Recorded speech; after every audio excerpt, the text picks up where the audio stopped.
Ok, planning della giornata. Ho finito appena training, ho fatto i miei 10 squat, 10 plank e 10 flessioni, tutto ripetuto per 10 volte, quindi 100 di ognuna. Ok, ho appena finito la mia morning routine, 10 squat, 10 flessioni e 10 secondi di plank, tutto ripetuto per 10 volte, un minuto di recupero ognuno.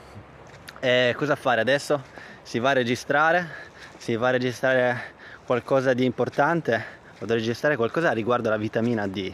Però guardate qua, c'è tanto sole, però purtroppo chi soffre di dolori cronici, dalle statistiche abbiamo dei dati chiari che molti di questi hanno della vitamina D bassa. Magari vi interesserà, insomma, questo video, esplorarlo se soffrite di dolori cronici, e sarà in onda prossimamente. Ciao ragazzi, buona giornata.